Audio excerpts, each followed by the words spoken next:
Atlanta Hawks Game Preview, January 27, Washington Wizards.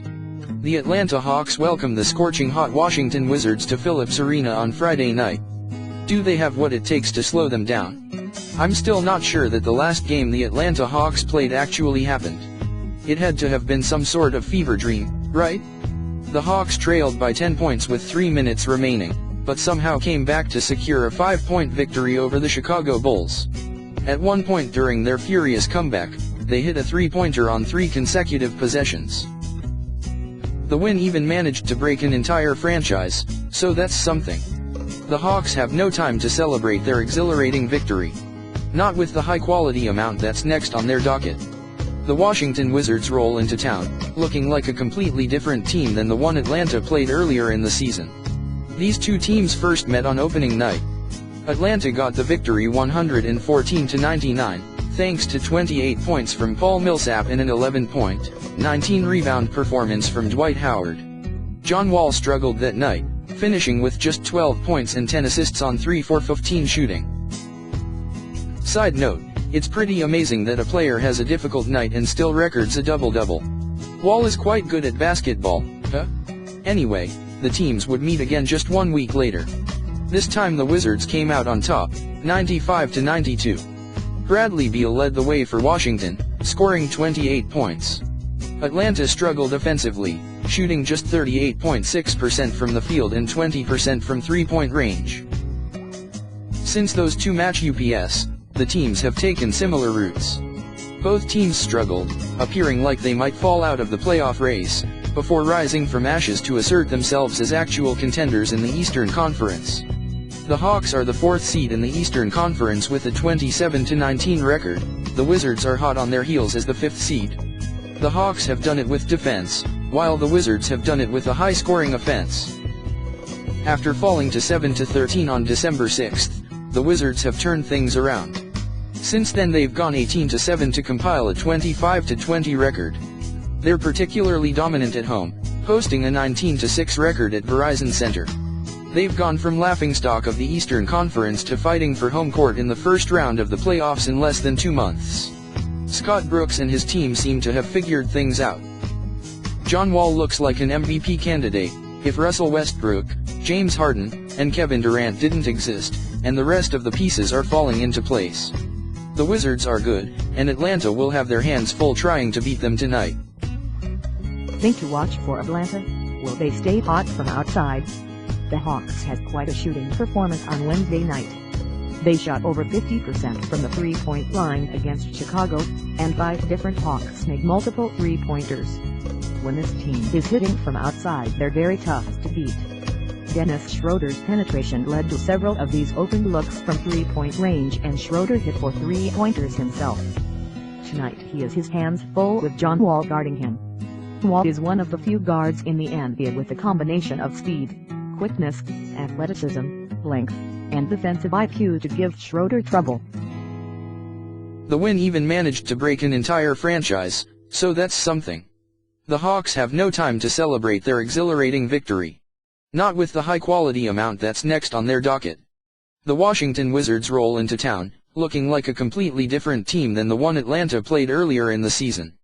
These two teams first met on opening night.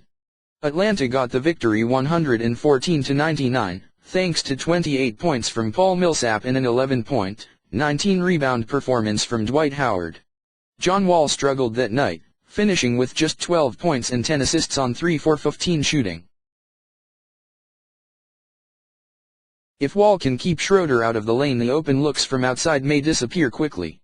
The first time Atlanta played the Wizards they shot 12 for 26 from deep, the second time they shot 5 for 25. Which team will show up on Friday night? I wish I knew. Wall versus Schroeder is definitely the matchup to watch in this game. If Schroeder can get into the lane and create for his teammates like he did against Chicago, the Hawks could have another hot shooting night. If Wall shuts Schroeder down, that could spell trouble for Atlanta's entire offense. Unless of course Paul Millsap decides he wants to play savior. As we learned Wednesday night, sometimes Millsap won't be denied. His versatility and toughness can still win the Hawks games when the rest of the offense is sputtering. No wonder that guy is an all-star. Thing to watch for Washington: Can they shut down Paul Millsap? The Wizards have a few matchup advantages in this game, especially on the perimeter.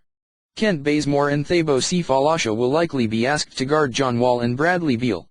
That leaves Dennis Schroeder guarding Otto Porter Jr., a player that has a significant size advantage. An advantage so large that Mike Budenholzer might scrap a plan like that altogether and have Schroeder guard Wall. Oh boy. Anyway, more on that later. Most teams don't match up well with Paul Millsap, but the Wizards like their chances against the all-star power forward. Millsap is averaging 18 points and 8.1 rebounds per game this season on 44.4% shooting. He's carried the Hawks all season, helping them break out of their December swoon. Who will be guarding him tonight? Markieff Morris will likely draw that assignment. Morris is a fine offensive player, but he's merely average on defense. Even so, the physical nature of his play could cause problems for Millsap. In their first game of the season, Millsap held the advantage. He finished that game with 28 points and 7 rebounds on 11 for 20 shooting.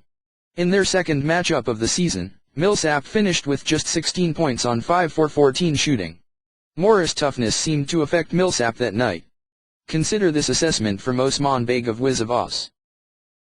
Millsap likely wants nothing to do with Morris for the foreseeable future. Millsap is an all-star who has given Washington fits over the years. Keefe, though, is a bully and his impact on Millsap was noticeable. Morris played a physical brand of defense that had Millsap reeling. At his best, I still think Millsap can cook against Morris.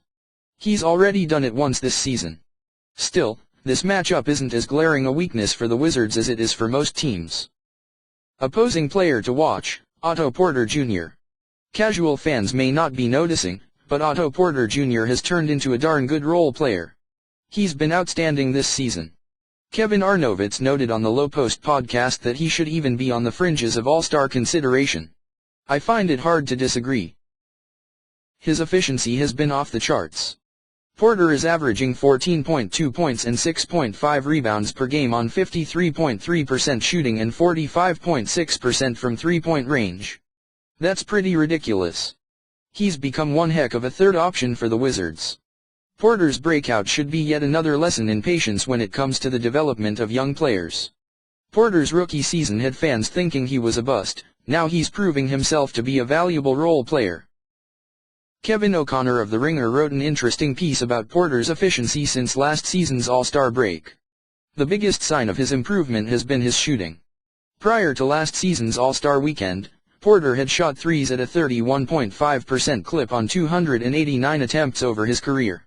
That's horrific for a top pick who was expected to be a floor spacer, a 3-and-D energy guy who'd occasionally have explosive games.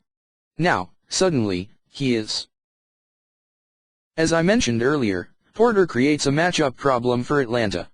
Kent Bazemore or Thabo Sefalasha would be equipped to guard him, but the Hawks need them to check John Wall and Bradley Beal. That would leave Dennis Schroeder on Porter, which is not exactly ideal. Porter's size would surely give Schroeder issues. Mike Budenholzer has some decisions to make. I expect he'll end up changing assignments as the game progresses. As unfortunate as it is to have Schroeder guard Wall, it may be the best option.